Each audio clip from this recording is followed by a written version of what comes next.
It was a quiet evening in a small café tucked away on the corner of Maple Street. The soft glow of fairy lights reflected off the glass windows, casting a warm hue over the few customers seated inside. Among them sat Ethan, a 32-year-old man in a navy blue shirt, nervously fidgeting with his coffee cup. He checked his watch for what felt like the 10th time in 5 minutes. His date was late, again. He had met her through a dating app, and after weeks of chatting, he finally gathered the courage to ask her out. He wasn't exactly the confident type. Years of working alone as a software engineer had turned him into more of a listener than a talker. The world of romance had always seemed far away, like a film he could watch but never be part of. But tonight, he wanted to change that. He had rehearsed his lines, picked out his best shirt, and even practiced a smile in the mirror that didn't look too awkward. But now, sitting at the table with only a cup of half-cold coffee and 2 untouched pastries, he felt that old ache of loneliness creeping back. Around him, the café buzzed with quiet laughter, the clinking of cups, and the smell of cinnamon and vanilla. He scrolled through his phone to see if there were any messages from her. Nothing. Maybe she'd gotten stuck in traffic. Maybe something came up. Or maybe, she just didn't want to come. He sighed, his heart sinking with every passing minute. The chair across from him looked painfully empty, as if mocking his hope. People came and went, but no one came for him. A soft giggle from the next table drew his attention. There sat a little girl, maybe 6 or 7, with curly brown hair tied into pigtails and a pink sweater with a cartoon bunny on it. Across from her sat her mother, a woman in her late 20s, sipping tea and smiling at something her daughter said. The little girl seemed full of energy, talking with her hands and occasionally nibbling on her cookie. Ethan smiled faintly. He remembered his younger sister at that age, how she used to chatter endlessly at the dinner table, filling the room with life. He missed that sound. Then, out of nowhere, the little girl turned toward him. Their eyes met. She smiled, a pure, innocent kind of smile that only children can give, and then leaned toward her mother, whispering something. Her mother looked up, a bit surprised, then smiled too. The girl slipped off her chair, clutching a napkin in her tiny hand, and walked straight to Ethan's table. "Hi," she said cheerfully. Ethan blinked, caught off guard. Hi there." She climbed onto the empty chair across from him as if she had every right to be there. Her feet dangled above the floor, swinging back and forth. She placed the napkin in front of him. It had a drawing on it, a stick figure sitting alone at a table with a cup, and another stick figure standing beside him with a smiley face. Above it, in uneven crayon letters, were the words, "Don't be sad." Ethan's throat tightened. He stared at the napkin for a moment before looking at her. "Did you draw this?" She nodded proudly. "You looked sad. Mommy says when someone looks sad, it's nice to give them something happy." He felt a smile slowly spread across his face. "That's really kind of you." She beamed, clearly pleased with herself. "You're welcome. What's your name?" "Ethan," he said, chuckling. "And you are?" "Lila," she announced confidently. "Are you waiting for someone?" He hesitated. "I was. But I think maybe they're not coming." Lila frowned, her brows knitting in concern. "That's mean. You got all dressed up too." He laughed, surprised by how quickly she noticed. "Yeah, I did." She tilted her head thoughtfully. "You know what? I think you need ice cream. Ice cream makes me happy when I'm sad." Her mother, who had been watching from the other table, got up and walked over. "Lila, sweetheart, you shouldn't bother this man." "Oh, she's not bothering me," Ethan said quickly. "She's actually making my evening a lot better." The woman smiled warmly. "That's very kind of you to say." "I'm sorry, she's just friendly." "That's a good thing," he said sincerely. "The world needs more people like her." The woman introduced herself as Anna. She and Lila were having a mother-daughter evening before bedtime. Lila was celebrating a big win at school. She had read her first chapter book by herself. She insisted we celebrate with cookies and hot chocolate, Anna said, shaking her head fondly. Lila turned to Ethan. You can celebrate with us too. You can be the guest. Ethan blinked. Oh, I don't want to intrude. But Anna smiled. Actually, that sounds lovely. We'd be happy to have you join us. And just like that, Ethan found himself sitting with them. At first, he was shy, his words careful, his laughter quiet. But as the minutes passed, Lila's energy seemed to fill the space between them. She told him about her favorite cartoon, her pet hamster named Popcorn, and how she wanted to be a scientist princess when she grew up. Ethan found himself laughing more than he had in weeks.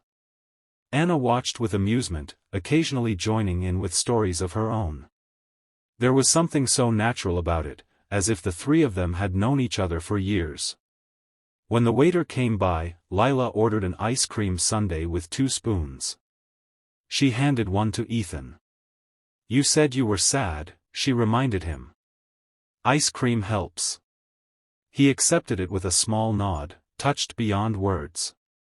For the first time that night, the café didn't feel like a place of waiting, it felt like a place of connection. The sounds of laughter and the smell of coffee no longer seemed distant. After an hour or so, Anna checked her watch. We should probably get going, Lila. It's past bedtime. Lila pouted. But I'm not sleepy. Ethan grinned. I bet your teddy bear misses you. Her eyes widened. He does. Okay, I'll go. Then she hopped down and turned to him. You should come back here again. Maybe your person will come next time. He smiled softly. Maybe. But even if she doesn't, I think I'll be okay. She looked satisfied with that answer. Good. Bye, Mr. Ethan.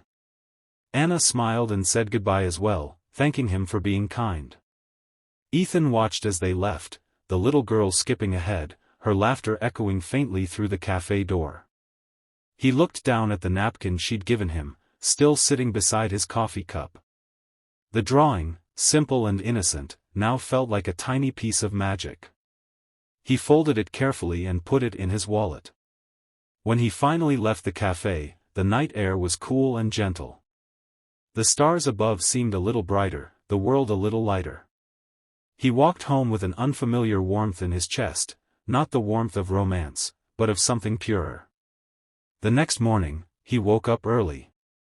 Instead of his usual routine of coffee and silence, he opened his curtains to let the sunlight in. He smiled at his reflection, not the practiced smile from last night, but a real one. He went to work feeling different, more open, more alive. He greeted his co-workers, chatted with the barista downstairs, and even helped a colleague fix her code with patience he hadn't felt in years.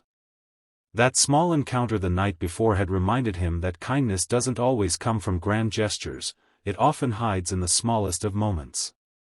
Days passed, and life went on. But Ethan kept visiting that same cafe every Thursday after work. Not to wait for anyone, but just to sit, read, and watch the world. Sometimes he'd see other people sitting alone, staring at their phones, waiting for someone who might never come. Whenever that happened, he'd ask the waiter to send over a small dessert, with a note that said, "Don't be sad." He never signed his name. It wasn't about recognition. It was about passing on the spark that a little girl had given him. One rainy afternoon, weeks later, Ethan was at the cafe again, reading a book by the window. The door chimed, and he looked up to see Anna and Lila walk in, dripping from the rain but smiling. "Hey!" Anna greeted, spotting him. "Looks like we're both creatures of habit." Lila ran over, her pigtails bouncing. "Mr. Ethan. I told Mommy we might see you again." Ethan laughed, genuinely happy. "You were right, Lila. I come here often now. They sat together again, sharing warm drinks and stories. This time, the laughter came easier, the pauses shorter. When Lila went to the counter to pick out a cookie, Anna turned to him. You know, she said quietly, that night we met, you looked so lost. Lila told me afterward that she was worried about you. She said she could feel you were lonely. Ethan nodded slowly. She was right. But she changed that. Anna smiled softly. She has a gift, I think. She sees people's hearts before their faces. He looked at her and said, she reminded me that kindness isn't complicated. It's just noticing. From that evening on, their friendship grew. Ethan became a familiar presence in both their lives. He'd join them for ice cream, help Lila with her school projects, and sometimes walk them home after dark. He found comfort in their company, not the fleeting kind that comes from a romantic encounter, but the deep, lasting kind that fills the spaces of loneliness.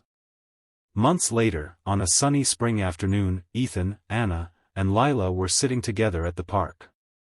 Lila was making daisy chains, humming to herself.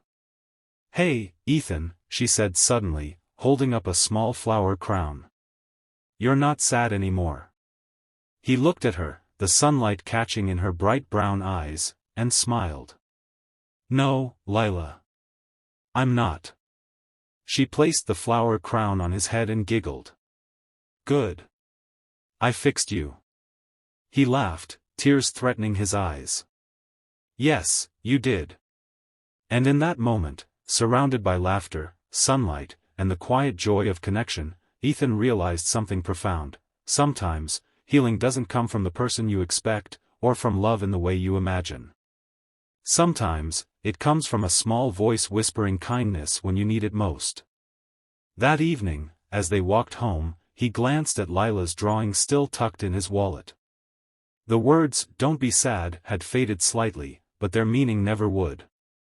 Because in that café, on a night when he thought he was utterly alone, a little girl had reminded him that no one ever truly is, as long as kindness still whispers in the world.